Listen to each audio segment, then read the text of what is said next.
இந்த நாளின் செய்தியை உங்களோடு கூட நாம் கிறிஸ்துவை சேவிக்க வேண்டும், we need to serve God என்ற தலைப்பிலே நான் உங்களோடு பேச விரும்புகிறேன். நாம் வாசிக்கிட்ட இந்த வேத பகுதியிலிருந்து 3 காரியங்களை நாம் கற்றுக்கொள்ளப் போகிறோம். எப்படி நாம் கர்த்தரை சேவிக்க வேண்டும், how can we serve God? ஏன்னா நம்ம நிறைய பேர் என்ன நினச்சிட்டு இருக்கோம், நான் இயேசுக்கு உண்மையாக இருக்கிறேன், நான் இயேசு கிறிஸ்துவை நேசிக்கிறேன், நான் கடவுளுக்கு சேவை செய்கிறேன் அப்படின்னு சொல்லி நம்ம நினைத்துக் கொள்கிறோம். ஆனால் இந்த வேத பகுதியிலிருந்து இந்த காலையிலே நாம் 3 காரியங்களை கற்றுக்கொள்ள இருக்கிறோம். how can we serve God? முதலாவது 50-51 வசனங்களிலே நாம் கிறிஸ்துவுக்காக ஊழியம் செய்ய முன்வர வேண்டும். how should we serve God? We need to serve God by stepping out to serve our Lord Jesus Christ. நாம் கிறிஸ்துவுக்காக சேவை செய்ய நாம் முன்வர வேண்டும். இன்றைக்கு நம்முடைய ஆலயங்களிலே இல்லை என்றால் நம்முடைய கிறிஸ்தவ உலகத்தில் இருக்கிற ஒரு மிகப்பெரிய ஒரு பிரச்சனை என்னவென்றால், நம்மளே நிறைய பேர் ஆலயத்துக்கு வருகிறோம், சிறப்பு கூட்டங்களில் பங்கு பெறுகின்றோம், நிறைய பொதுவான காரியங்களிலே நாம் பங்கு பெறுகின்றோம். ஆனால் தனிப்பட்ட முறையிலே ஆண்டவரை சேவிக்க வேண்டும் என்ற ஒரு நிர்பந்தமோ ஒரு சூழலோ வரும்போது நம்ம என்ன பண்ணுறது கிடையாதுங்க, முன் வருவதில்லை. இங்கே 50ஆம் வசனத்தில் பார்த்தோம்னா, யோசேப்பு என்னும் பேர் கொண்ட ஒரு ஆலோசனைக்காரன் இருந்தான். அவனை லூக்கா எப்படி வர்ணிக்கிறாருன்னு பாருங்களேன். அவன் ஒரு ஆலோசனைக்காரன் என்று சொல்லும்போது he was a member of the Sanhedrin. அவன் சன்ஹெத்ரின் சங்கத்திலே ஒருவனாய் இருந்தான், ஒரு முக்கியஸ்தவனாய் என்ன பண்ணாங்க இருந்தான். அப்போ ரொம்ப இன்ஃப்ளூயன்ஷியலான ஒரு பர்சன். அவன் உத்தமனும் நீதிமானுமாய் இருந்தான். 50ஆவது வசனத்தில் பார்க்குறோம். அவன் எப்படிப்பட்டவனாக இருந்தாங்க, உத்தமனாய் இருந்தான், நீதிமானாய் இருந்தான். 51ஆம் வசனத்தில் நம்ம பார்க்குறப்ப அவனுடைய ஊர், அவர் எந்த ஊரை சேர்ந்தவர்ப்பா தம்பிங்களா? இந்த யோசேப்பினுடைய ஊர் எந்த ஊர்? அரிமத்தியா. அரிமத்தியா ஊரானாகிய யோசேப்பு. இப்போ பைபிளில் நிறைய யோசேப்பு இருக்கிறதுனால நம்ம கன்ஃபியூஸ் ஆகிடக்கூடாது. யார் இந்த யோசேப்பு அப்படின்னா, இவர் அரிமத்திய ஊராகிய யோசேப், அரிமத்தியாவிலிருந்து வந்த இந்த யோசேப். அவன் தேவனுடைய ராஜ்யத்திற்கு காத்திருந்தவனும் யூதர்களுடைய செய்கைகளுக்கு சம்மதியாதவனுமாய் இருந்தான். இதுதான் அவனை குறித்து சொல்லப்பட்டிருக்கிற ஒரு காரியம். இப்போ இவருடைய வாழ்க்கையிலிருந்து நம்ம சில காரியங்களை கற்றுக்கொள்ள முடியும். என்ன கற்றுக்கொள்ள முடியும் அப்படின்னா, இவரை குறித்து ஒரு இன்ட்ரெஸ்டிங்கான ஒரு ஃபேக்ட் இருக்கு பைபிளில். அது என்னன்னு சொல்லி நம்ம யோவான் 19ஆம் அதிகாரம் 38ஆம் வசனத்தில் வாசிப்போம். யோவான் 19ஆம் அதிகாரம் 38ஆம் வசனம். லூக்கா இவரை பற்றி அதிரப்ப என்ன சொல்றாருங்க, நீதிமான், உத்தமன், தேவனுடைய ராஜ்யத்துக்காக காத்திருந்தவன் சொல்லி. ஆனால் யோவான் இவரை குறித்து எழுதும்போது என்ன சொல்றாருங்க, இவர் எப்படிப்பட்டவராக இருந்தாருங்களா, யாருக்கு பயந்தவராக இருந்தாருங்களா? யூதருக்கு என்று சொல்லும்போது தான் வசித்த அந்த சன்ஹெத்ரின் சங்கத்தில் இருந்தவங்களுக்கு அவர் என்ன பண்ணாருங்க, பயந்ததுனால இவர் யாரா இருக்கிறாருங்க, இயேசு கிறிஸ்துவுக்கு எப்படிப்பட்ட சீஷனா இருந்தாருங்களா? அந்தரங்க சீஷன், a secret disciple. இன்றைக்கும் கூட சொல்லுவாங்க, அநேக அரேபிய நாடுகளிலே அந்த நாட்டின் சட்டத்தின் நிமித்தமாகவும் தங்களுடைய உறவினர்களின் நிமித்தமாகவும் தங்களுடைய விசுவாசத்தை அறிக்கை செய்யாத விசுவாசிகள் என்ன பண்றாங்க, இருக்கிறார்கள் என்று சொல்றாங்க. இப்போ அந்தரங்க ஒரு சீஷன். இந்த வார்த்தையை கேட்ட உடனே எனக்கு என்ன ஞாபகம் வந்ததுன்னா, ஒருவேளை இந்த யோசேப்பு இயேசு கிறிஸ்து பேசிய சில கூட்டங்களுக்கு என்ன பண்ணியிருக்கலாங்க, வந்திருக்கலாம். சீஷர்களோடு அவர் என்ன பண்ணியிருக்கலாம், உரையாடி இருக்கலாம். அப்போ நீங்க நினைச்சு பாருங்களேன், இப்போ இவர் பேதுருவை பார்த்துருக்கிறார். இந்த யோசேப்பு பேதுருவை சந்திக்கிறாரு. இப்போ பேதுரு இவருக்கு என்ன ஆலோசனை கொடுத்துருப்பாருன்னு நீங்க நினைக்கிறீங்க? ஜஸ்ட் ஒரு கற்பனை தான், உண்மை கிடையாது. ஒரு கற்பனை பண்ணிப்பார். இப்போ பேதுருவனுடைய ஸ்பாபத்தை வைத்து பேதுரு என்ன ஆலோசனை கொடுத்துருப்பாரு இவருக்கு? நான் என்ன நினைக்கிறேன் அப்படின்னா, பேதுரு சொல்லப்பாரு, ஏண்டா அந்த சன்ஹெத்ரின் சங்கத்துக்கு பயந்துட்டு நீ என்ன பண்ற, அந்தரங்க சீஷனா இருக்கு, உனக்கு வெக்கமா இல்லையா? அவங்களுக்குலாம் நீ என்ன பண்ணக்கூடாது, பயப்படக்கூடாது, எல்லாத்தையும் தூக்கி எறிஞ்சிட்டு வா சொன்னாரா இல்லையா நமக்கு தெரியாது. ஆனா சொல்லியிருக்கிறதுக்கு என்ன இருக்குங்க, வாய்ப்பு இருக்கிறது. சில நேரங்களிலே நம்முடைய வாழ்க்கையில நம்ம என்ன பண்றோம் அப்படின்னா, வெளிப்படையாக ஒரு சில நபர்களுடைய செய்கைகளை பார்த்துவிட்டு நம்ம இவங்க இப்படிதான் சொல்லி நம்ம என்ன பண்றோம், நிதானிச்சிரோம். Are we give up on people. என்னடா இவ்வளவு நல்லா பிரசங்கம் பண்றோம், இப்படியே தான் இவங்களுடைய வாழ்க்கை இருக்கு, இவங்களுக்கெல்லாம் நம்ம பிரசங்கம் பண்ணி என்ன பிரயோஜனம்?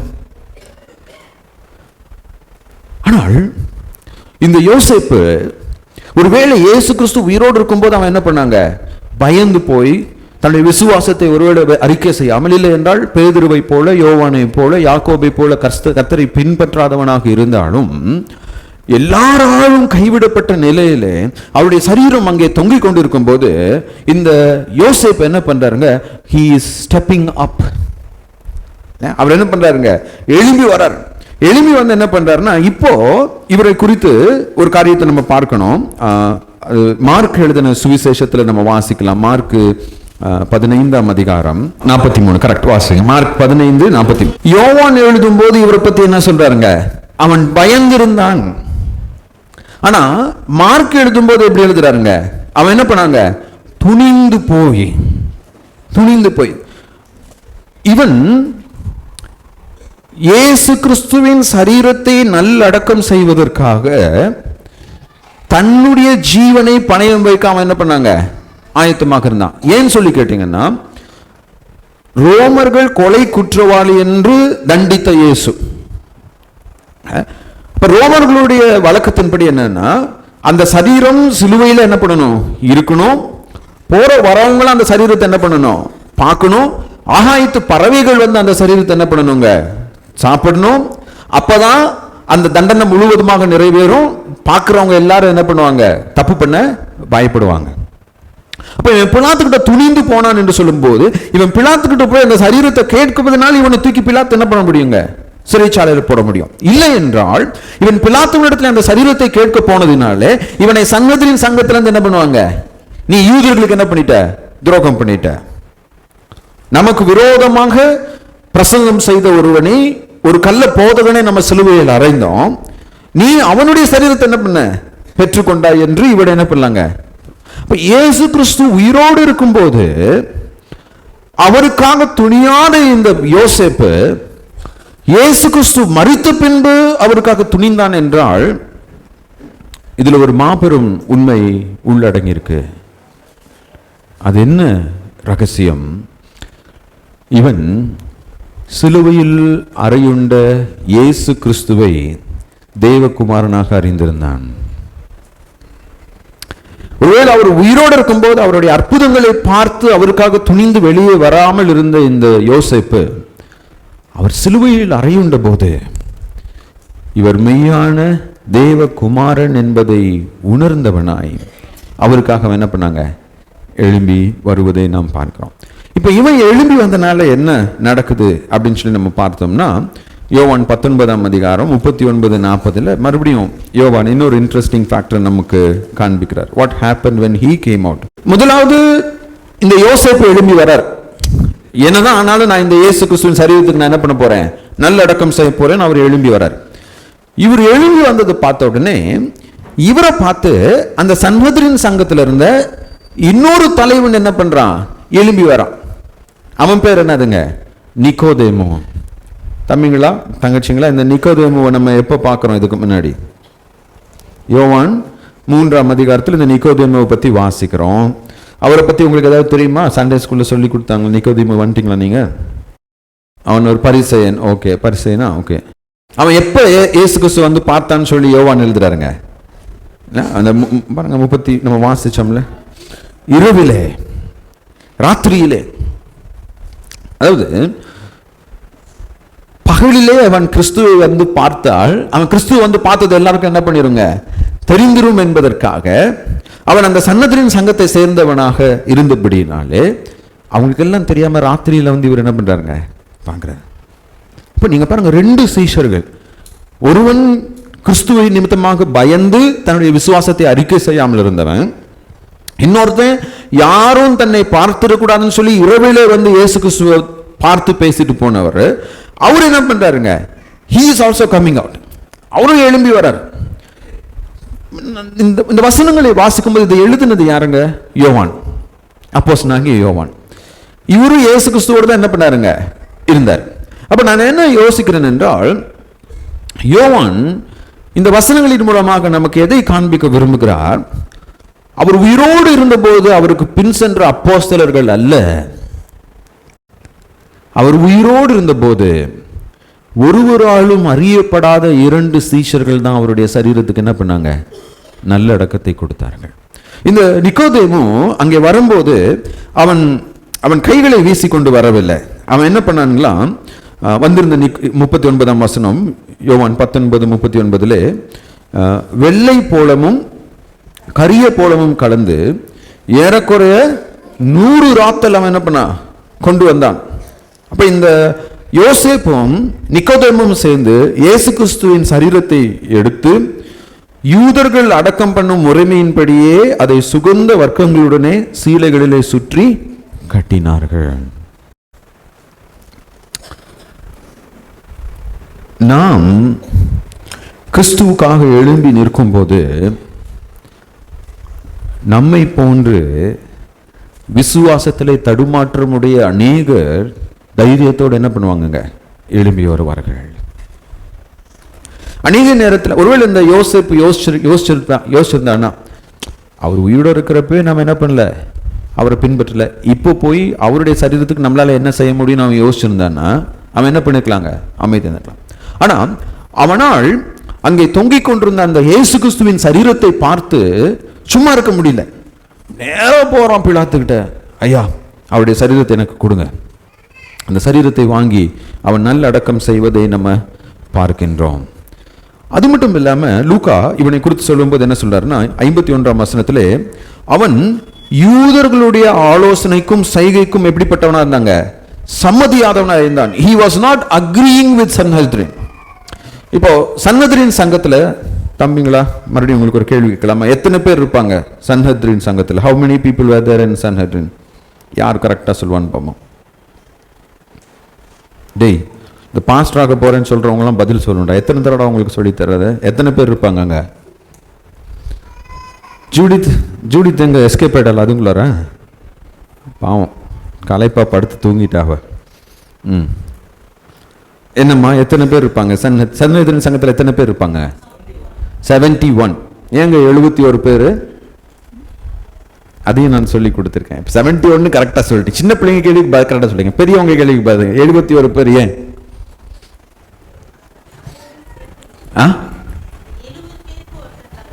யார் அந்த தலைவர்? அந்த மோசே. மோசேயினுடைய நாட்கள்ல 70 மூப்பர்கள் அவங்க என்ன பண்ணாங்க? தெரிந்து கொண்டாங்க. அவர்களுக்கு எல்லாம் தலைவனா யார் இருந்தாருங்க? மோசே. 71 பேர். அதுதான் அவங்க பாரம்பரியமா 71 பேர் என்ன பண்ணாங்க. இப்ப இந்த 71 பேரும் கூடி என்ன, இப்ப 71 பேரும் வர முடிஞ்சதா நமக்கு தெரியாது. இயேசு கிறிஸ்துவினுடைய மரணத்தை குறித்து விசாரிக்கிறதுக்கு எருசலேம்ல ஒருவேளை எல்லாரும் என்ன பண்ணிருப்பாங்க? அந்த பஸ்கா பண்டிகையை கொண்டாடுவதற்காக வந்திருக்கலாம். அப்ப பெரும்பான்மையானவர்கள் என்ன பண்ணிருக்கலாம்? இயேசு கிறிஸ்துவ சிலுவையில் அறைவதற்கு சம்மதித்திருக்கலாம். ஆனா இந்த யோசேப்பு என்ன பண்ணல? சம்மதிக்கல. ஒருவேளை இந்த நிக்கோதேமும் அதுக்கு என்ன பண்ணிருக்க மாட்டான்? அப்போ கிறிஸ்துவுக்காக நம்ம செய்யும் போது there are things out of our control. நம்முடைய பலத்துக்கு மிஞ்சி, இல்லைன்னா நம்முடைய கட்டுப்பாட்டுக்கு மிஞ்சி ஒரு சில காரியங்கள் இருக்கும். இப்ப இந்தியாவில் திடீர்னு மத மாற்ற சட்டத்தை இந்திய கவர்மெண்ட் கொண்டு வருது அப்படின்னா அதை நம்மளால என்ன பண்ண முடியாதுங்க? தடுக்க முடியாது. It's out of our control. ஆனா என்னால கட்டுப்படுத்த முடியாத நிறைய காரியங்கள் இருக்குது அப்படிங்கறதுனால என்னால என்ன செய்ய முடியுமோ அதையும் நான் செய்யாமல் இருக்கக்கூடாது. யோசேப்பால இயேசு கிறிஸ்துவ சிலுவையில் அறையப்படுறதை தடுத்து நிறுத்த முடியல. அது தேவனுடைய திட்டம். யார் இப்ப பிலாத்துவே தடுத்து நிறுத்தணும் முயற்சி தான், தடுத்து நிறுத்த என்ன பண்ணீங்க? முடியல. அவர் சிலுவையில் அறையப்பட்டு விட்டார். இப்போ நான் எவ்வளவு சொன்னேன்ப்பா, இவங்க கேட்கல. அவரை சிலுவையில் அறைஞ்சிட்டாங்க, இவங்க எல்லாம் நாசமா போயிடுவாங்க, இவங்கெல்லாம் உருப்படாம போயிடுவாங்க அப்படின்னு அவங்களை அந்த சங்கத்தின் சங்கத்தை பத்தி அவன் என்ன பண்ணலைங்க? குறை சொல்லி அலையவில்லை. மாறாக அவன் என்ன பண்ணா, என்னால என்ன செய்ய முடியும்? என்னால அவரை சிலுவையில் அறையதை தடுக்க முடியல. ஆனா நான் போய் பிலாத்துக்கிட்ட போய் என்ன பண்ணுவேன்? அவருடைய சரீரத்தை கேட்பேன். அவருக்கு நல்ல அடக்கத்தை நான் என்ன பண்ணுவேன்? செய்வேன். அப்போ தேவன் என்னைக்குமே நம்மால் என்ன செய்ய முடியாதோ, நம்மால் என்ன கட்டுப்படுத்த முடியாதோ அதிலே நாம் தோல்வி அடைவதை குறித்து அவர் என்ன பண்ண கிடையாதுங்க? வருத்தப்படுவது கிடையாது. ஆனால் என்னுடைய கட்டுப்பாட்டுக்குள் என்ன இருக்கிறது? என்னால் என்ன செய்ய முடியும்? We always need to think. அப்ப யோசேப்பு அவன் ரகசிய சீஷனா இருந்த போதும் கூட தன்னால் இயன்றதை கர்த்தருக்கு அவன் செய்யாமல் இருக்கவில்லை.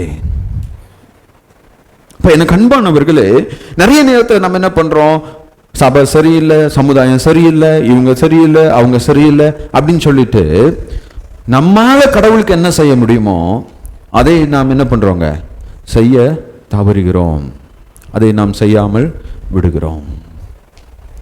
தேவன் என்னைக்குமே எனக்கு ஒரு தாளந்தை கொடுத்திருப்பார் என்றால் அந்த ஒரு தாளந்துக்காக தான் என்கிட்ட கணக்கு கேட்பார்.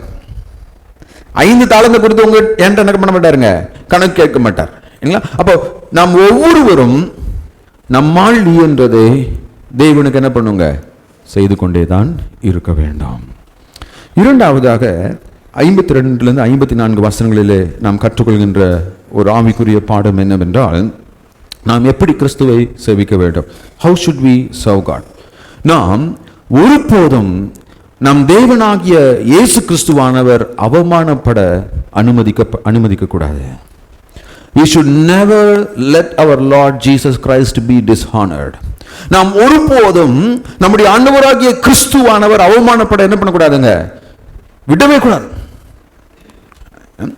உன் தேவனாகிய கர்த்தரை நாம் என்ன பண்ணணுங்க, கனம் பண்ணணும். அவரில் நாம் அன்பு கூற வேண்டும். அவருடைய நாமம் இந்த உலகத்திலே தூஷிக்கப்படுவதை நாம் ஒருபோதும் என்ன பண்ணக்கூடாதுங்க, பொறுத்துக் கொள்ளக்கூடாது. ஏன்னா நம்முடைய ஆண்டவராகிய இயேசு கிறிஸ்துவின் நாமம் எப்படிப்பட்ட நாமமா இருக்குதுங்க, அது எல்லா நாமத்திற்கும் மேலான நாமம். நம்ம பாடுறோம், இயேசுவின் நாமம் இனிதான நாமம், இணையில்லா நாமம், இன்ப நாமம். அவருடைய நாமத்திற்கு நம் மூலமாகவோ இல்லை நம்மை சுற்றி இருப்பவர்களோ எந்தவித இழிவையும் அவமானத்தையும் ஏற்படுத்த நம்ம என்ன பண்ணக்கூடாதுங்க, விடக்கூடாது. சில வருடங்களுக்கு முன்னாடி ஒரு பெரிய ஒரு அமைச்சர், அவர் பேர் முரளி மனோகர் ஜோஷி. அவர் என்ன பண்ணாருன்னா, இந்தியாவுடைய கலாச்சாரத்தையும் இந்தியாவுடைய வளர்ச்சியையும் மிஷனரிமார்கள் சீரழித்து விட்டார்கள். கிறிஸ்தவங்க வந்துதான் இந்தியாவுடைய வளர்ச்சியை என்ன பண்ணிட்டாங்க, சீரழிச்சிட்டாங்க அப்படின்னு. அதை கேட்ட உடனே மும்பையில் GLSல காஸ்பல் லிட்ரேச்சர் சர்வீஸில் வேலை செஞ்சுட்டு இருந்த டாக்டர் பாபு கே வர்கீஸ்னு ஒருத்தர் என்ன பண்ணாருன்னா, அவருடைய வேலையை ராஜினாமா பண்ணிட்டு அவர் ஒரு புஸ்தகம் எழுதினார், லெட் தேர் பி இந்தியா. ஒவ்வொரு கிறிஸ்தவனும் வாசிக்க வேண்டிய ஒரு புஸ்தகம், லெட் தேர் பி இந்தியா. அது 2 வெர்ஷனில் இருக்கும். ஒன்று எக்ஸ்பேண்டட் வெர்ஷன், பெருசாக இருக்கும், இன்னொன்று சின்னதாகவும் இருக்கும். அதில் இந்த மிஷனரிகள் மட்டும் இந்தியாவுக்கு வரவில்லை என்றால் இன்றைய இந்தியா என்ற ஒரு தேசமே உருவாயிருக்காது. அற்புதமாக எழுதுறார், எப்படி மிஷனரிமார்கள் இன்றைக்கு இருக்கிற இந்த இந்தியாவின் உருவாக்கத்திலே அவர்கள் ஆணி வேறாக இருந்தார்கள் என்று. ஏன் இந்த ஒரு மனுஷன் தன்னுடைய வேலையை ராஜினாமா செஞ்சுட்டு ஒரு புஸ்தகத்தை எழுதுவதற்காக பல வருடங்கள் என்ன பண்ணணும், செலவழிக்கணும். ஏன்னா என் தேவனுடைய நாமம் தூஷிக்கப்படுவதை என்னால் என்ன பண்ண முடியாதுங்க, பொறுத்து கொள்ள முடியாது. இப்ப ஏன் 40 நாளா கோலியாத் நின்று சத்தம் போட்டுட்டே இருக்கான், சவுல் அமைதியா இருக்கிறாரு, இஸ்ரவேல் படைகள் எல்லாம் அமைதியா இருக்கு. அங்க போன சின்ன வாலிபனாகிய தாவீதால அமைதியா இருக்க முடியல. அவன் போய் அவனுக்கு முன்னாடி நின்று என்ன சொல்றான், நானும் நிந்திக்கிற இஸ்ரவேலின் தேவனாகிய கர்த்தருடைய நாமத்தினால நான் என்ன பண்றேன், நான் உன் கையில செத்தாலும் பரவாயில்லடா, நீ என்னுடைய தேவனுடைய நாமத்தை அவமதிப்பதை என்னால் என்ன பண்ண முடியாதுங்க, பார்த்து கொண்டு இருக்க முடியாது. எனக்கு அன்பானவர்களே, கிறிஸ்தவர்களாகிய நாம் ஒருபோதும் நம்முடைய ஆண்டவராகிய தேவனுடைய நாமம் இழிவுபடுத்தப்படுவதை என்ன பண்ணக்கூடாதுங்க, பார்த்துட்டு இருக்க கூடாது. அப்ப இந்த மனிதன், இந்த அரிமத்தியாவை சேர்ந்த யோசேப்பு, அவன் இயேசு கிறிஸ்துவின் சரீரம் அங்கே தொங்கப்படும் போது அதை ஒரு அவமானமாக பார்க்கிறான். முதலாவது, ஒரு யூதனுடைய சரீரம் ஆகாயத்து பறவைகளை தின்ன விட்டு கொடுக்க மாட்டார்கள். நானும் ஹட்சனும் பார்த்தீங்கன்னா இஸ்ரவேலுடைய வரலாறை குறித்து ஒரு பாட்காஸ்ட் நாங்கள் கேட்டுகிட்டே இருக்கோம். ஒவ்வொரு வாரமும் வரும், ஒவ்வொரு வாரமும் ஒரு பாட்காஸ்ட். அதில் 1948ஆம் ஆண்டு இஸ்ரவேல் ஒரு தனி நாடாக உருவான உடனே அடுத்த நாளே ஒரு யுத்தம் என்ன பண்ண போகுதுங்க, வரப்போகுது. யுத்தத்துக்கு அவங்க என்ன பண்ணுறாங்க, ஆயத்தமாகறாங்க. அந்த யுத்தத்தில் நிறைய யூதர்கள் மடிந்து விடுவார்கள் என்று சொல்லி அவங்க யுத்தத்துக்கு போகிறதுக்கு முன்னாடி என்ன பண்ணாங்களாம், 30,000 சவப்பெட்டி செஞ்சாங்களாம். 30,000 குழி என்ன பண்ணாங்க? ஏன்னா ஒரு யூதனை பொறுத்த வரைக்கும் தங்கள் யூத தேசத்தை சேர்ந்த எவருடைய சரீரமும் இழிவுபடுத்தப்படக்கூடாது. அதை மரித்த உடனே அதை என்ன பண்ணணுங்க?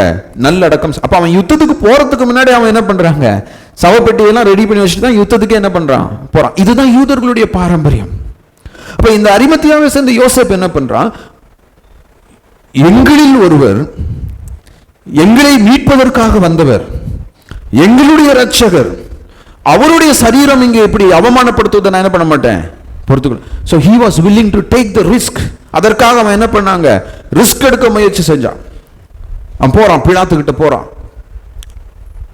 நம்ம இயேசு கிறிஸ்துவின் மரணத்தை குறித்து வாசித்த போது பிலாத்து எவ்வளவு அதிகமாக யூதர்கள் என்ன பண்ணா வெறுத்தான் என்று நம்ம பார்த்தோம். அந்த பிலாத்துக்கு முன்னாடி போய் அவன் நிற்கிறான். Can you please give my Lord's body? என்னுடைய தேவனுடைய சரீரத்தை நீ கொடுப்பாயா? அப்புறம் அவனும் நத்தானியேலும் சேர்ந்து என்ன பண்ண, அவனும் நிக்கோதேமும் சேர்ந்து என்ன பண்றாங்க? அவரை இதுவரை ஒருவரும் வைக்காத ஒரு கல்லறையில கொண்டு போய் என்ன பண்றாங்க? They gave him the best grave. நிச்சயமா நிக்கோதேமு ஒரு பணக்காரன், இந்த யோசேப்பு ஒரு பணக்காரன். இவங்க ரெண்டு பேருக்கும் குடும்ப கல்லறைகள் என்ன பண்ணிருக்கலாம்? இருந்திருக்கலாம். இல்லை என்றால் இயேசு கிறிஸ்துவினுடைய வம்சாவளியில் இருந்தவங்களுக்கு என்ன பண்ணிருக்கலாம்? குடும்ப கல்லறைகள் இருந்திருக்கலாம். We are not going to keep him there. ஏனென்றால் அவர் எங்கள் ஆண்டவர். எங்கள் ஆண்டவரை சக மனிதர்களோடு நாங்கள் என்ன பண்ண மாட்டோம்? விட்டுவிட மாட்டோம். They offered him a new grave. இல்லைங்களா? நீங்க நிறைய நேரத்தில் ஒருவரும் வாங்காத நோட்டை தான் கொண்டு வந்து நம்ம காணிக்க பையில போடுறோம்.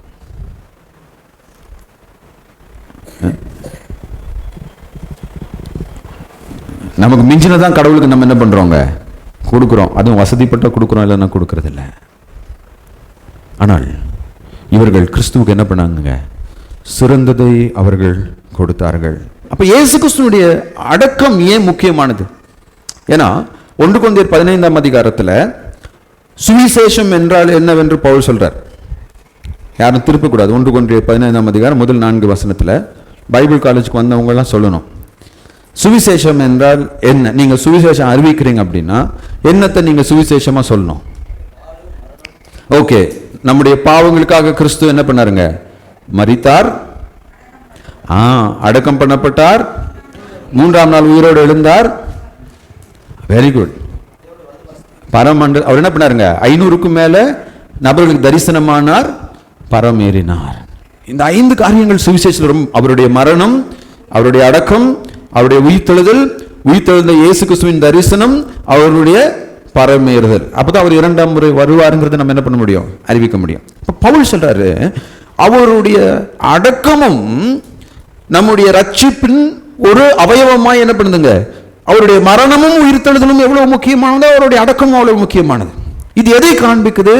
இப்ப அவர் அடக்கம் செய்யப்பட்டபடியினாலே இயேசு கிறிஸ்து சரீர பிரகாரமாக நமக்காக மரித்தது என்ன பண்ணுதுங்க? உறுதி செய்யப்படுது. ஒருவேளை நீங்க பாத்தீங்கன்னா இந்த வெஸ்ட் மின்ஸ்டர் கன்ஃபெஷன்லையும் நம்முடைய விசுவாச அறிக்கை 1689 1689ஆம் ஆண்டு விசுவாச அறிக்கையிலையும் அதை தெளிவாக எழுதியிருப்பாங்க. என்ன அப்படின்னா, அவருடைய மரணம் அவர் எவ்வளவு அதிகமாக தாழ்த்தப்பட்டார் என்பதை நமக்கு காண்பிக்குது. It reflects his humiliation. என்னதுங்க, உலகத்தையே படைத்த கடவுள் சிலுவையில் தொங்கிட்டு இருக்கிறாருங்க. அவருடைய சரீரத்தை அடக்கம் செய்வதற்கு யாருமே இல்லை. 2 பேர் வந்து அவருடைய சரீரத்தை எடுத்து என்ன பண்றாங்க? என்ன ஒரு தாழ்மை. நீங்க நினைச்சு பாருங்களேன், உங்களுடைய பிள்ளை ரோட்ல செத்து கிடக்குதுங்க, எத்தனை பேர் பார்த்துட்டு சும்மா இருப்பீங்க? உங்களுக்கு தெரிஞ்ச ஒரு நண்பர் இருக்காரு, உங்க வீட்டில் யாராச்சும் ஒருத்தங்க இருக்காங்க, உங்களுடைய குழந்தை ரோட்ல செத்து கிடக்குது, எத்தனை பேர் வேடிக்கை பார்த்துட்டு இருப்பீங்க? முடியுமா? தமிழ்ல சொல்றோம் இல்லையா, தான் ஆட விட்டாலும். ஆனால் நம் பரமபிதா அன்பிலும் பரிசுத்தத்திலும் நீதியிலும் பரிபூரணாகிய பரமபிதா தன்னுடைய ஒரே பேரான நேச குமாரனுடைய சரீரம் சிலுவையிலே தொங்கிக் கொண்டிருப்பதை அவர் பார்த்து கொண்டிருந்தார். அவர் ஏன் பார்த்து கொண்டிருந்தார் என்றால், பாவிகளாகிய நாம் மீட்கப்பட வேண்டுமே என்றால் பரிசுத்தமான தேவ குமாரன் பலி செலுத்தப்பட வேண்டும்.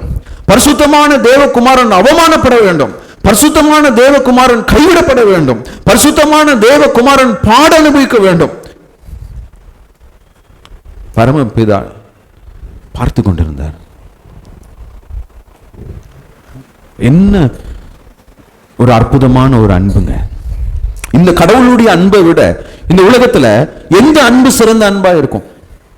என் கணவன் என்னைய நேசிக்கலையே, என் மனைவி என்னை நேசிக்கலையே, என் பிள்ளைகள் என்னை நேசிக்கலையே, என் பெற்றோர் என்னை நேசிக்கலையே, ஐயோ என்னுடைய நண்பன் என்னை நேசிக்கலையே. இந்த உலகத்துல மனுஷனுடைய அன்புக்காக நம்ம ஏங்கி ஏங்கி தவித்துக் கொண்டிருக்கிறோம். ஆனால் நம்மை நேசிக்கும் ஒரு பரம பிதா தன்னுடைய அன்பை பல விதங்களிலே நமக்கு வெளிப்படுத்தினார். எப்படி வெளிப்படுத்தினார்? இந்த பாத்திரம் என்னை விட்டு நீங்க கூடுமானால் நீங்கட்டும் பிதாவே என்று சொன்ன போது அவர் அமைதியா இருந்தார்.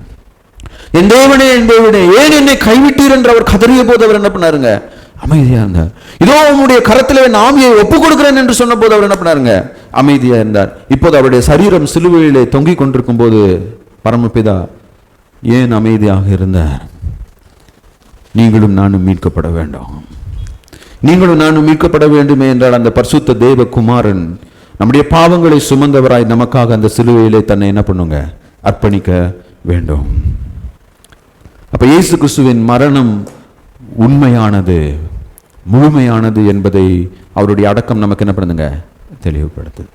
இப்ப இதுல இன்னொரு முக்கியமான சத்தியம் இருக்கு, எல்லாரும் நல்லா தெரிஞ்சுக்கணும் தம்பி தங்கச்சிங்களா. இஸ்லாமியர்கள் இயேசு கிறிஸ்துவை பற்றி கூறும் பெரும்பாலான காரியங்கள் பொய் என்பதும் இதுல என்ன பண்ணுதுங்க? ஏன்னா இஸ்லாமியர்கள் என்ன சொல்லுவாங்கன்னா, எங்களுக்கு தான் இயேசுவை பத்தி தெரியும், அல்லாஹ் வந்து என்ன பண்ணாரு, முகமது நபி மூலமா இயேசு கிறிஸ்துவின் வாழ்க்கையை எங்களுக்கு தான் என்ன பண்ணிருக்காரு, சரியா சொல்லியிருக்கிறாரு அப்படின்னு சொல்லிட்டு நிறைய பொய் சொல்லுவாங்க. Don't believe. போன வாரம் யாரோ ஒருத்தர் எனக்கு இந்த பழனி பாபான்னு ஒருத்தர் பேசின ஒரு வீடியோ கிளிப் அனுப்பிச்சிருந்தாங்க. அந்த வீடியோ கிளிப்ல வந்து அவர் இயேசு கிறிஸ்துவனுடைய மரணத்தை பத்தி பேசுறாரு. என்ன சொல்றாருன்னா, இயேசு கிறிஸ்து சிலுவையில மரிக்கவே இல்லப்பா, அல்லாஹ் வந்து என்ன பண்ணிட்டாரு, இயேசு கிறிஸ்துவை எடுத்துக்கிட்டு அந்த இடத்துல வேற ஒருத்தர் என்ன பண்ணிட்டாரு, வச்சுட்டாரு. இதை தெரியாம கிறிஸ்தவங்க இயேசு கிறிஸ்து மரித்தாருன்னு சொல்லி என்ன பண்ணிட்டு இருக்காங்க, பேசிட்டு இருக்கிறாங்க. பழனி பாபா மட்டும் இல்ல, இப்படி நிறைய இஸ்லாமியர்கள் வந்து என்ன பண்ணுவாங்க, சொல்லுவாங்க. ஆனால் இதுதான் இயேசு கிறிஸ்துவனுடைய சரீரம் என்று அடையாளம் காட்டப்பட்டது. அவரை சிலுவையில் அறைந்த அந்த நாளே அவர் என்ன பண்றாங்க, அடக்கம் பண்றாங்க. அவருடைய சரீரத்தை அடக்கம் பண்றாங்க. இஸ்லாமியர்கள் என்ன சொல்றாங்க, அல்லாஹ் வந்து என்ன பண்ணாரா, அந்த சமயத்துல யூதாஸை கொண்டு போய் அங்க விட்டுட்டு இயேசு கிறிஸ்து என்ன பண்ணிட்டாரு, காப்பாத்திட்டாருன்னு ஒரு கூட்டம். இன்னொரு கூட்ட மக்கள் அங்க ஒரு சிலர் என்ன சொல்லுவாங்க அப்படின்னா, இயேசு கிறிஸ்து சிலுவையில் என்ன பண்ணிட்டாரு, மயக்கம் ஆயிட்டாரு. ஆங்கிலத்தில் இந்த ஸ்வூன் தியரி அப்படிம்பாங்க. மயக்கம் ஆயிட்டாரு. கொஞ்ச நேரம் கழிச்சு மயக்கம் தெளிஞ்சோடனே சிலுவையில இருந்து இறங்கி அவர் என்ன பண்ணிட்டாரு, தப்பிச்சு போயிட்டாரு. காஷ்மீர்ல வந்து செத்து போனார். அவருடைய கல்லறை காஷ்மீர்ல இருக்குன்னு நம்புற ஒரு கூட்ட முஸ்லிம்ஸ் இருக்காங்க. It's not true. அது உண்மை அல்ல. ரோம அதிகாரத்தினால் இது கிறிஸ்துவனுடைய சரீரம் என்று என்ன பண்ணுச்சுங்க, அடையாளம் காணப்பட்டது. அவருடைய சீஷர்களால் அது என்ன பண்ணுச்சுங்க, நல்லடக்கம் செய்யப்பட்டது. அப்ப தேவன் இப்படிப்பட்ட சின்ன சின்ன டீடைல்ஸ் பைபிள்ல வச்சிருக்கிறது வந்து எப்படின்னு சொல்லி கேட்டீங்கன்னா, பின்னாடி என்ன கள்ள போதனை வரும்னு கடவுளுக்கு தெரியும். அந்த கள்ள போதனைக்கு நம்ம என்ன பண்ணணும், பதில் சொல்ல ஆயத்தமாக இருக்கணும். அப்ப இன்னைக்கு யாராவது ஒரு முஸ்லிம் டீச்சரோ இல்ல ஒரு இஸ்லாமிய நபரோ வந்து இயேசு கிறிஸ்து சிலுவையில் மரிக்கவே இல்லை என்று சொல்வார்களே என்றால் அது தவறு.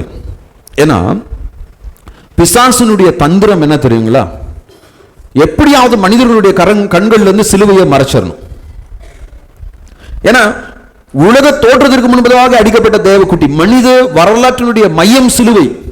அந்த சிலுவையை வச்சுதான் வந்து கிறிஸ்துவுக்கு முன் கிறிஸ்துவுக்கு பின்னு என்ன பண்ணாங்க, வரலாற்றை பிரித்தார்கள். இன்னைக்கு சிலுவை இல்லாத கிறிஸ்துவை இந்த உலகம் அறிவிக்கிறது. அவர் ஒரு நல்ல டீச்சர். மகாத்மா காந்தி சொல்வார், அவர் ஒரு மகான். ராதாகிருஷ்ணன், டாக்டர் ராதாகிருஷ்ணன் சொல்வார், நான் டெய்லி பைபிள் படிப்பேன், எனக்கு இயேசு கிறிஸ்துவ என்ன பண்ணும், பிடிக்கும். இன்னைக்கு எத்தனையோ பேர் சொல்லுவாங்க இயேசு கிறிஸ்து ஒரு நல்ல மனிதர். ஆனால் கிறிஸ்துவின் சிலுவையை ஏற்றுக்கொள்ளாத எந்த ஒரு நபரும் இயேசு கிறிஸ்துவை ஏற்றுக்கொள்ள முடியாது. அவங்க இயேசு கிறிஸ்துவ குறித்து என்ன சொன்னாலும் இந்த சிலுவையை அவர்கள் அறியாமல் இருப்பார்கள் என்றால் அவர்களுக்கு ஐயோ. பிசாசு என்ன பண்ணுவான், இஸ்லாமிய மதத்தை போன்ற மதத்தின் மூலமாக இயேசு கிறிஸ்துவின் சிலுவையை என்ன பண்ணுவான், மறைக்க முயற்சிப்பான். இன்றைய நவீன போதகர்களின் மூலமாக சிலுவையை மறைக்க முயற்சிப்பான். நீங்க பழைய பாடல்கள் எடுத்து பாருங்க, கிறிஸ்துவின் மரணத்தையும் உயிர்த்தெழுதலையும் அவருடைய இரண்டாம் வருகையும் குறிக்காம ஒரு பாடல் நிறைவு பெறாது. இன்னைக்கு இருக்கிற நவீன பாடல்கள் ரொம்ப உணர்ச்சி பூர்வமா இருக்கு, பாடுறதுக்கு ரொம்ப இனிமையா இருக்கு, மியூசிக் ரொம்ப அழகா இருக்கு. ஆனா அதுல என்ன இல்லைங்க? சிலுவை இல்லை. There is no cross. அப்ப இவன் இயேசு கிறிஸ்துவை அடக்கம் செய்தது அவருடைய பாடு மரணத்தை நமக்கு உறுதி செய்கிறது.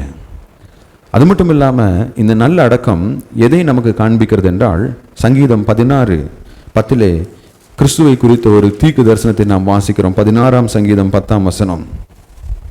மேசியாவின் சங்கீதத்தில், என் ஆத்துமாவை பாதாளத்தில் விடீர், உம்முடைய பரிசுத்தவானை அழிவை காண ஒட்டீர். இதுதான் பேதுரு அப்போஸ்தலர் 2ஆம் அதிகாரம் 24-27 வசனங்களிலே சொல்றாரு. பாருங்க, தேவன் தன்னுடைய தீர்க்கதரிசியின் மூலமாக பாடினவனுமாக அவர் சிலுவையில் அறையப்பட்ட போதும் கூட அவருடைய ஆத்துமாவை அவர் என்ன பண்ண கிடையாதுங்க? பாதாளத்தில் விடல. அவருடைய பரிசுத்தவானை அவர் என்ன பண்ண கிடையாதுங்க? அவருடைய சரீரம் நல்ல அடக்கம் செய்யப்பட்டது. அவருடைய சரீரம் நல்ல அடக்கம் செய்யப்பட்டது. எனக்கு அன்பானவர்களே, நாம் ஒருபோதும் நம்முடைய வாழ்விலே நம்முடைய ஆண்டவராகிய இயேசு கிறிஸ்துவானவர் நிந்திக்கப்படுவதையோ அவமானப்படுத்தப்படுவதையோ இழிவுபடுத்தப்படுவதையோ பார்த்து கொண்டு நாம் சும்மா இருக்கக்கூடாதுங்க. We should not be silent. நம்ம எப்படி அவரை சேவிக்கணும்? எங்கெல்லாம் என்னுடைய தேவனுடைய நாமம் தூஷிக்கப்படுதோ, எங்கெல்லாம் என்னுடைய தேவனுடைய நாமம் அவமானப்படுத்தப்படுதோ, அந்த இடத்துல எல்லாம் நம்ம இந்த யோசேப்பை போல நிக்கோதேமை போல நம்ம என்ன பண்ணுவோங்க? எழும்பி நிற்க வேண்டும். யாரும் இல்லை, யாரும் வரலனாலும் நம்ம தனித்து நிற்க தயங்க கூடாது. ஏன்னா கல்வாரி சிலுவையிலே நம்முடைய ஆண்டவராகிய இயேசு கிறிஸ்து தன்னுடைய சீஷர்கள் எல்லோரும் அவரை விட்டுட்டு என்ன பண்ணிட்டாங்க? போயிட்டாங்க. அவர் தனித்து விடப்பட்டவராய், என் தேவனே என் தேவனே ஏன் என்னை கைவிட்டீர் என்று அவர் என்ன பண்றாருங்க? கதறி தன்னுடைய ஜீவனை நமக்காக கொடுத்தார். அந்த நொடி பொழுது அவர் நினைத்திருந்த அந்த சிலுவையிலிருந்து அவரால் என்ன பண்ணிருக்க முடியுங்க? இறங்கி வந்திருக்க முடியும். ஆனா அவர் ஏன் இறங்கி வரல? அவர் ஏன் இறங்கி வரல அப்படின்னா, அவர் அங்கே தனித்து விடப்பட்டு நமக்காக தன்னுடைய ஜீவனை கொடுக்கவில்லை என்றால் நமக்கு பாவ மன்னிப்பில்லை, நமக்கு மீட்பில்லை. அப்ப நீங்களும் நானும் மீட்கப்பட வேண்டும் என்று தான் தனித்து விடப்பட்ட போதும் கூட நமக்காக இயேசு கிறிஸ்து சிலுவையிலே எழும்பி நின்றார். அப்ப அந்த இயேசு கிறிஸ்துவின் நாமம் அவமானப்படுவதை நாம் எப்படி இங்க பார்த்து கொண்டிருக்க முடியும்? நாம் ஒருவரும் அதை பார்த்து கொண்டிருக்க முடியாது. மூன்றாவதும் கடைசியுமாக 55-56 வசனங்களிலே நாம் கர்த்தரை சேவிப்பதில் மெத்தனமாக இருக்கக்கூடாது. We should not be passive in serving the Lord. நான் இந்த செய்திக்காக ஆயத்தம் செய்து கொண்டிருக்கும் போது இந்த நிக்கோதேமு யோசேப்பின் விசுவாசத்தையும் அவருடைய செயல்களையும் பார்த்து எப்படி நான் வியந்து போனேனோ, அதே போல என்னுடைய மனதிலே சீஷர்களுடைய செயல்களை பார்த்தபோது அது எனக்கு மிகுந்த வேதனையை கொடுத்தது. 2 வசனங்கள் வாசிக்கலாம். 49ஆம் வசனம், லூக்கா 23:49 வசனம். அவருக்கு அறிமுகமானவர்கள் அப்படின்னா யாரெல்லாம் இயேசு கிறிஸ்துவுக்கு தெரியுமோ, யாரெல்லாம் இயேசு கிறிஸ்துவ அறிந்திருந்தாங்களோ அவங்க எல்லாரும் அங்க இருக்கிறாங்க. அவர் சிலுவையில் மரிப்பதை அவர்கள் எல்லாரும் என்ன பண்றாங்க? அந்த இடத்துல இருக்கிறாங்க. இருந்து அவங்க என்ன பண்றாங்க? பெண்களும் கூட என்ன பண்றாங்க? தூரத்தில் நின்று இவைகளை என்ன பண்ணாங்க? பார்த்து கொண்டிருந்தார்கள். இப்ப 55ஆம் வசனம் வாசிக்கலாம். இன்னைக்கு கிறிஸ்தவர்களாகிய நம்மளே அநேகர் வேடிக்கை பார்க்கிறவர்களாக இருக்கிறோம். அங்கே தேவகுமாரன் மரித்து கொண்டிருக்கிறார். அவர் மரித்து கொண்டிருக்கும் போது அவரோடு கூட சிலுவையிலே தொங்கிய கள்வன் அவருக்கு சாட்சி கொடுக்கிறாங்க. என்ன சொல்றான்? குற்றமற்ற ரத்தம், குற்றமற்ற தேவகுமாரன் பாய்வரு. அவரை சிலுவையில் அறைந்த அந்த 100க்கு அதிபதி சாட்சி கொடுக்கிறாங்க, மெய்யாகவே இந்த மனிதன் நீதிமான் என்று. அந்த பிலாத்து என்ற ரோம அதிகாரி, இப்ப இவரிடத்துல நான் ஒரு பாவத்தையும் காணனே, இவரை ஏன் சிலுவையில் அறைய வேண்டும் என்று அவரை காப்பாற்ற அவன் என்ன பண்றாங்க? போராடுகிறான். யாருங்க இவங்க? 3 வருஷமா இந்த இயேசு கிறிஸ்துவ சந்திக்காதவங்க. ஆனா 3 வருஷமா இயேசு கிறிஸ்து பின்னாடியே போய் அவர் கொடுத்த சாப்பாட்டை சாப்பிட்டுட்டு, அவர் செய்த அற்புதங்களை பார்த்து, அவர் படுத்து உறங்கின இடத்துல அவருக்கு அருகிலே படுத்து உறங்கி அந்த இயேசு கிறிஸ்து சிலுவையில் அறையும் போது அந்த கள்வன் கொடுத்த சாட்சி கூட இவங்க என்ன பண்ண கிடையாதுங்க. பேதுருட்ட வந்து கேட்குறாங்க, ஏன்பா உனக்கு அவரை தெரியுமான்னு. அந்த ஆள் யாருன்னே தெரியாது, அவன் சபிக்கப்பட்டவன், செத்து போட்டோம். ஒரு இளம் வாலிபனை கெத்செமனே தோட்டத்தில் பிடிக்கிறாங்க. அவன் என்ன பண்றாங்க, துணியெல்லாம் அவுத்து விட்டுட்டு நிர்வாணமா என்ன பண்றான், ஓடி போறான். இந்த ஸ்திரீகள் அந்த யூத கலாச்சாரத்திலே அந்த ஸ்திரீகளுக்கு எந்த ஒரு அதிகாரமும் இல்லை. அவங்க பரிதாபமாக என்ன பண்ணுறாங்க, பார்த்து கொண்டு இருக்கிறார்கள். இன்றைக்கு நம்முடைய கிறிஸ்தவ சமுதாயம் ஒரு வேடிக்கை பார்க்கும் சமுதாயமாக தான் இருந்து கொண்டிருக்கிறது. சில வாரங்களுக்கு முன்பதாக ஒரு போதகரை இயேசு கிறிஸ்துவின் மூலமாக மட்டும்தான் ரட்சிப்பு, இயேசு கிறிஸ்துவை நம்பாதவங்க நரகத்துக்கு போயிடுவாங்க அப்படின்னு சொன்ன ஒரு போதகரை நீதிமன்றத்தில் அவருக்கு எதிராக வழக்கு போட்டு அவரை என்ன பண்ணாங்க, ஹராஸ் பண்ணாங்க. கிறிஸ்தவ சமுதாயம் என்ன பண்ணுச்சுங்க, வேடிக்கை, நியூஸில் வேடிக்கை பார்த்துட்ருக்கோம். ஒரு திருச்சபை எரிக்கப்படுது, என்ன பண்ணுறோங்க, வேடிக்கை பார்த்துட்ருக்கோம். ஒரு உயிர் கொல்லப்படுது, வேடிக்கை பார்த்து கொண்டிருக்கிறோம். எனக்கு அன்பானவர்களே, அநேக வேளைகளிலே நம்முடைய வாழ்க்கையிலே நாம் மெத்தனமாக கடவுளை சேவிக்கிறவர்களாக இருக்கிறோம். we are passive. யாரோ என்னமோ எப்படியோ போகட்டும்பா, எனக்கு ஒரு கஷ்டம் வர வரைக்கும் நான் என்ன பண்ண மாட்டேன். எங்கள் பக்கத்து வீட்டுக்காரன் நரகத்துக்கு போனால் என்ன, 100 வருஷம் அவன் பக்கத்தில் நான் வாழ்ந்தாலும் அவன்கிட்ட இயேசு யாருன்னு நான் சொல்ல மாட்டேன். நான் வேலை செய்கிற இடத்துல பக்கத்து மேஜையில் உட்கார்ந்து இருக்கிறவன் நரகத்துக்கு போனால் என்ன, எல்லாத்த பற்றியும் பேசுவேன். அரசியலை பற்றி பேசுவேன், பொருளாதாரத்தை பற்றி பேசுவேன், இல்லையா, சாப்பாட்டை பற்றி பேசுவேன். ஆனால் இயேசுவை பற்றி மட்டும் நான் என்ன பண்ண மாட்டேன், பேச மாட்டேன். இந்த சுவிசேஷம் எவ்வளவு முக்கியமானதுங்க.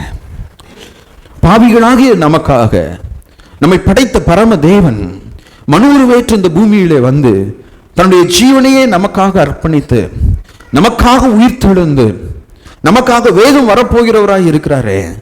இந்த இயேசு கிறிஸ்துவை அறியாமல் நம்முடைய நாமக்கல் பட்டணத்தில் எத்தனை எத்தனை எத்தனை பேர் இன்னைக்கும் அறியாமையிலே வாழ்ந்து கொண்டிருக்கிறார்கள். அவங்களுக்கெல்லாம் இயேசு கிறிஸ்துவை பற்றி சொல்ல வேண்டாமா? நான் மட்டும் பரலோகம் போனா போதுமா, என் பிள்ளை மட்டும் பரலோகம் போனா போதுமா? அவங்க எல்லாம் இயேசு கிறிஸ்துவை அறிந்து கொள்ள வேண்டாமா? வேடிக்கை தானே பார்த்துட்டு இருக்கோம். ஒருவேளை என்னுடைய சபை சீரழிகிறது என்று நம்ம என்ன பண்றோங்க, வேடிக்கை பார்க்கிறோம். வாட் கேன் ஐ டு, நான் என்ன செய்ய முடியும்? யார் கடவுளுக்காக துணிந்து முன் வருகிறார்களோ, வேதம் சொல்லுது, என்னை கனப்படுத்துகிறவர்களை நான் கனப்படுத்துவேன். நீங்க என்னைக்கு துணிந்து உனக்காக இயேசு கிறிஸ்து மரித்து எழுந்தார் என்று உன்னுடைய நண்பனிடத்திலும், நீ வேலை செய்கிற இடத்துலையும், உன்னுடைய உறவினரிடத்திலையும், உன்னுடைய பக்கத்து வீட்டுக்காரங்கள்ட்டையும் சொல்ல துணிறியோ, அந்த இடத்துல கடவுள் ஒன்று என்ன பண்ணுவாருங்க. போன வாரம் நம்ம பார்த்தோம் இல்லையா, ஜெகோஷாபாத்தினுடைய வாழ்க்கையில் என்ன ஆகுதுங்க, அவர்கள் அந்த இடத்துக்கு என்னன்னு பேர் வச்சாங்க, பெராக்கா. எந்த இடத்துல அவர்கள் வீழ்ந்து போவோம் என்று நினைத்தார்களோ, தேவன் அந்த இடத்துல அவர்கள் என்ன பண்ணாருங்க, ஆசீர்வதித்தார். நம்ம கிறிஸ்துவுக்காக சில அவமானங்கள் பட்டாலும் நம்ம அவருக்காக நம்ம என்ன பண்ணணுங்க, சாட்சியாக நிற்க வேண்டும். நம்முடைய சபை, நம்ம சொல்றோம் தோமா இந்தியாவுக்கு வந்தாரு. 2000 வருஷத்துக்கு முன்னாடி என்ன பண்ணிருச்சுங்க. ஒருவேளை தோமா இந்தியாவுக்கு வரலன்னு யாராச்சும் சொன்னா கூட, கிபி 400ஆம் வருஷத்திலேயே சிரியாவிலிருந்து இன்னொரு தாமஸ் வந்தார். அதற்கான வரலாற்று சான்றுகள் ரொம்ப தெளிவாக இருக்குது. கேரளாவுக்கு போனீங்கன்னா அந்த வரலாற்று சான்றுகள் நீங்கள் என்ன பண்ண முடியும். அப்போ ஒருவேளை அப்போஸ்தலனாகிய தோமா வரவில்லை என்று சொன்னாலும் கூட, கிபி 400ஆம் 1600 வருஷத்துக்கு முன்னாடியே கிறிஸ்தவம் இந்தியாவுக்கு வந்துருச்சு. ஐரோப்பாவுக்கு சுவிசேஷம் போறதுக்கு முன்னாடியே இந்தியாவுக்கு என்ன பண்ணுச்சுங்க, தோமாவின் மூலமாக சுவிசேஷம் வந்தது. ஆப்பிரிக்க தேசங்களுக்கு சுவிசேஷம் போவதற்கு முன்பதாகவே இந்தியாவுக்கு என்ன பண்ணுச்சுங்க, சுவிசேஷம் வந்தது. ஆனால் ஏன் இன்றைக்கு இந்தியர்கள் மற்ற தேசத்தை போல கிறிஸ்துவுக்காக மிகப்பெரிய ஊழியங்களை செய்யவில்லை? அநேக வேளைகளிலே நம்ம எப்படிப்பட்டவர்களாக இருக்கிறோங்க, மெத்தனமான போக்குடையவர்களாக. we are very passive. நம்ம மெத்தனமா இருக்கிறது மட்டும் இல்ல, யாராவது வைராக்கியமா எழும்பி வந்தாலும் நம்ம என்ன பண்றோங்க, அந்த இடத்துல தான் வந்து கொள்கையை பேசுவோம். அந்த இடத்துல தான் வந்து என்ன பண்ணுவாங்க, பிரிவினைகளை குறித்து நம்ம என்ன பண்ணுவோம், பேசுவோம். எனக்கு அன்பானவர்களே, எல்லா சபைகளிலும் ஆண்டவருக்கு உண்மையான சீஷர்கள் இருக்கிறாங்க. we will know them. காலம் வாய்க்கும் போது அவர்கள் யார் என்று நமக்கு என்ன பண்ணுவாங்க தெரியும். இயேசு கிறிஸ்துவினுடைய இரண்டாம் வருகையில தான் யார் உண்மையான சீஷன் என்று என்ன பண்ணுவாங்க தெரியும். அப்ப நம்ம இந்த உலகத்தில் இருக்கிற எந்த ஒரு கிறிஸ்தவனையும் எந்த ஒரு சபையும் நம்ம இழிவுபடுத்தக்கூடாது. ஒருவேளை அவர்களுடைய கொள்கைகளிலே நாம் எப்படி வேறுபடுகிறோம் என்று நம்ம சொல்ல என்ன பண்ண வேண்டாம், பயப்பட வேண்டாம். நான் ஏன் ஒரு பெந்தேகோஸ்தே சர்ச்சுக்கு போகல, ஏன்னா அவர்களுடைய கொள்கைகளிலே இந்த காரியங்களிலே எனக்கு பிடிப்பில்லை, அது வேதபூர்வமானது என்று என்னால் என்ன பண்ண முடியல, ஏற்றுக்கொள்ள முடியவில்லை. ஆனால் அந்த பெந்தேகோஸ்தே சபையை சேர்ந்த விசுவாசிகளும் என்னுடைய சகோதரனும் சகோதரியுமா இருக்கிறார்கள். I will not disgrace them publicly.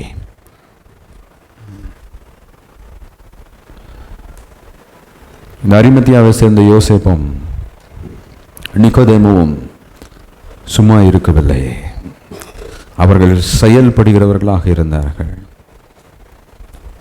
நாம் செயல்படுகிறவர்களாக இருக்க வேண்டும் என்று தேவன் விரும்புகிறார். எனக்கு அன்பானவர்களே, நாம் கர்த்தரை சேவிக்க வேண்டும். எப்படி? ஒருவரும் முன் வராவிட்டாலும் நம்ம முன் வர வேண்டும். எந்தெந்த இடத்துலலாம் நம்முடைய விசுவாசத்தை காட்டணுமோ அங்கே நம்ம அமைதியாக இருக்கக்கூடாது. அதே போல் நம்முடைய தேவனுடைய நாமம் அவமானப்படுத்துவதை நாம் ஒருபோதும் விட்டுவிடக்கூடாது. நம்முடைய வாழ்க்கையிலே ஒருபோதும் நாம் மெத்தனமாக இருக்கக்கூடாது. நாம் செயல்படுகிறவர்களாக இருக்கணும். தேவன் தாமே அப்படிப்பட்ட நல்ல உள்ளத்தோடு அவரை சேவிக்க நமக்கு இரக்கம் பாராட்டுவாராக. ஆமென்.